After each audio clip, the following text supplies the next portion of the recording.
नमस्कार दोस्तों, हमारे YouTube चैनल सफल स्टडी IQ में आपका स्वागत है। दोस्तों, आपको पता होगा कि इस YouTube चैनल के थ्रू आपको समय समय पर जितनी भी वैकेंसी निकलती है उन सभी के बारे में यहाँ पर बताया जाता है। उसी सिलसिले में आज हम बताने जा रहे हैं जिला ग्रामीण विकास अभिकरण कार्यालय पश्चिम सिंहभूम चाईबासा द्वारा निकली एक प्रमुख वैकेंसी के बारे में। ये जो वैकेंसी निकली है यहाँ पर देख सकते हैं, महात्मा गांधी राष्ट्रीय ग्रामीण रोजगार गारंटी अधिनियम यानी मनरेगा के तहत निकली है ये वैकेंसी। और इस वैकेंसी के बारे में थोड़ा सा आपको बता लेते हैं कि क्या कुछ दिया हुआ देख सकते हैं। आगे हम आपको बताते हैं कि जो कितने पोस्ट हैं, कौन कौन से पोस्ट हैं, यहाँ पर सभी के बारे में हम आपको पूरे डिटेल के साथ बताएंगे। सबसे पहला जो पोस्ट है तकनीकी सहायक में, और ये तकनीकी सहायक का जो पोस्ट है सहायक अभियंता के समकक्ष का पोस्ट है। इसमें जो है कुल पदों की संख्या 4 है, और इसमें जो है जनरल वालों के लिए 2, अनुसूचित जनजाति लोग वालों लोग के लिए 1 पोस्ट है और अनुसूचित जाति वाले लोग के लिए 1 पोस्ट है।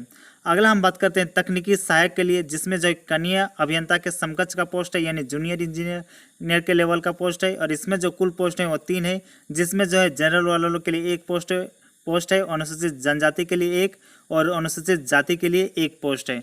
अगला जो है इसमें जो प्रमुख पोस्ट है वो देख सकते हैं लेखा सहायक का पोस्ट है, और इसमें जो है कुल पोस्ट है 3, जिसमें 1 जनरल वाले लोग के लिए, ST लोग के लिए 1 और SC लोग के लिए 1।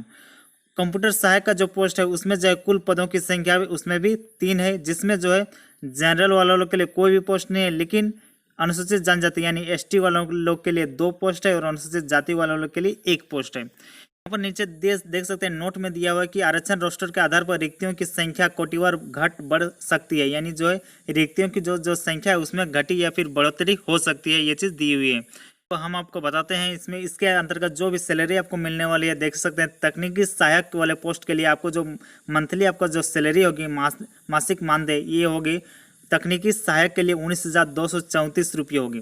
वहीं तकनीकी सहायक कनीय अभियंता के समकक्ष वाले पोस्ट के लिए 17,532 रुपये आपका जो सैलरी होगी पर मंथ। इसके अलावा जो लेखा सहायक है उस पोस्ट के लिए 10,000 रुपये और कंप्यूटर सहायक के लिए 10,000 रुपये आपका सैलरी पर मंथ होगी उसमें। और ये जो यहाँ पर देख सकते हैं फिर से नोट दी गई है कि यहाँ पर देख सकते हैं कि झारखंड के ग्रामीण विकास विभाग के द्वारा ये सारी जो भी सैलरी है इस पर जो है चेंज कर सकते हैं, ये उनका अधिकार है। अब हम आपको बताते हैं शैक्षणिक योग्यता के बारे में। सबसे पहला है तकनीकी सहायक पोस्ट के लिए जो सहायक अभियंता के समकक्ष का पोस्ट है, इसके लिए जो अनिवार्य योग्यता है वो देख सकते हैं सरकारी मान्यता प्राप्त संस्थान से सिविल संकाय में यानी सिविल में आपका जो है BE या फिर BTech का आपको जो डिग्री वो अनिवार्य है। इसके अलावा अतिरिक्त जो योग्यता इसमें मांगी गई है वो सरकारी मान्यता प्राप्त संस्थान से सिविल संकाय में आपका MTech है, PGDCA है, MCA है, MSc कंप्यूटर साइंस है, तो आपको जो है ज़्यादा प्रेफरेंस मिलेगी इस जॉब के लिए। इसके अलावा भी जो है MCA है, MSc कंप्यूटर साइंस के समकक्ष का कोई भी अगर आपके पास सर्टिफिकेट है तो आपको जो है प्रेफरेंस मिलने के ज़्यादा चांसेस है। अतिरिक्त जो योग्यता होता है ये वैसी योग्यता है जो अगर आपके पास है तो अच्छी बात है, नहीं भी है तो आप जो अप्लाई कर सकते हैं। बात करते हैं तकनीकी सहायक कनीय अभियंता के समकक्ष यानी जूनियर इंजीनियर के पोस्ट लेवल का जो वैकेंसी है उसके लिए जो अनिवार्य योग्यता है ये है सरकारी मान्यता प्राप्त संस्थान से सिविल संकाय में डिप्लोमा होना अनिवार्य है। इसके अतिरिक्त जो अतिरिक्त योग्यता है वो सरकारी मान्यता प्राप्त संस्थान से सिविल संकाय में BTech अगर है, BE है, BSc है और फिर BSc कंप्यूटर साइंस है, BSc कंप्यूटर साइंस ऑनर्स है, इन सारे अगर आपका सर्टिफिकेट है तो आप दिखा सकते हैं ताकि आपको जो है जॉब में प्रेफरेंस मिलेगी। अगला जो है B नंबर में BSc तथा सामान्य BSc कंप्यूटर को BSc कंप्यूटर ऑनर्स की श्रेणी में लाने हेतु उनके प्राप्तांक प्रतिशत में 5% घटा दिया जाएगा। ये चीज़ दी हुई है, आप ध्यान से पढ़ लीजिएगा। हालांकि ये जो उतना ज़रूरी चीज़ नहीं है क्योंकि अतिरिक्त योग्यता है। अगला हम बात करते हैं लेखा सहायक के लिए जो जरूरी अनिवार्य योग्यता है वो देख सकते हैं सरकारी मान्यता प्राप्त विश्वविद्यालय या संस्थान से BCom ऑनर्स या फिर सामान्य BCom में कम से कम आपको 55% जो है अंक के साथ अगर आप पास किए हैं BCom तो आप जो है इस फॉर्म के लिए लेखा सहायक के पोस्ट के लिए अप्लाई कर सकते हैं। और जो है इसके अतिरिक्त योग्यता इसमें भी मांगी गई है सरकारी मान्यता प्राप्त संस्थान से जो है MCom, BCA तथा MCA, MSc इस तरह का अतिरिक्त योग्यता आप दिखा सकते हैं इस पोस्ट के लिए।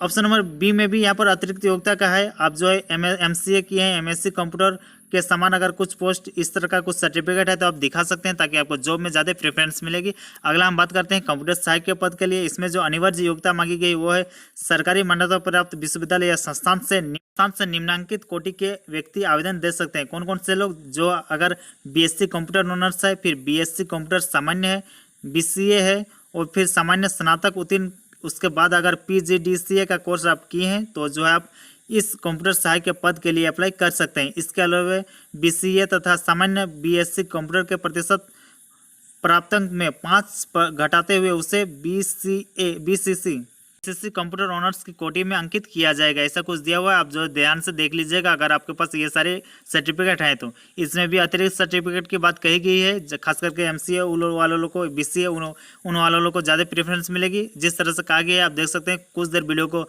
रोक करके आप जो है पढ़ सकते हैं। इसके अलावा यहाँ जो आयु सीमा की गणना आपको करना है वो 1/1/2020 से, और न्यूनतम जो आयु एज है वो 18 वर्ष रखा गया है।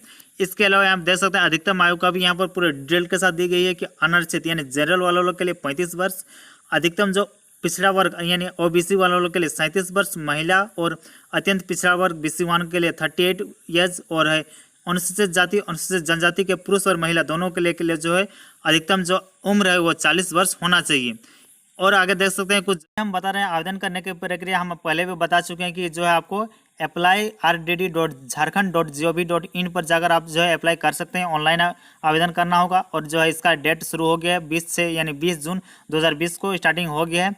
और हाँ, लास्ट डेट 4 जुलाई 2020 यहाँ बता रहा है, लेकिन एक नया नोटिफिकेशन बहुत जल्द आने वाली है जैसे मुझे सूचना मिली है, और ये जो है एक्सटेंड होने के चांसेस है लगभग 20 जुलाई तक। ये जो वैकेंसी है 20 जुलाई तक एक्सटेंड होगी, तो आप जो है इस फॉर्म को फिलअप कर सकते हैं। धन्यवाद। हमारे इस वीडियो को लाइक कीजिए, सब्सक्राइब कीजिएगा हमारे इस चैनल को, अगर हमें इस वीडियो को दूसरे व्हाट्सएप ग्रुप में शेयर कीजिए। धन्यवाद दोस्तों। जोहार झारखंड।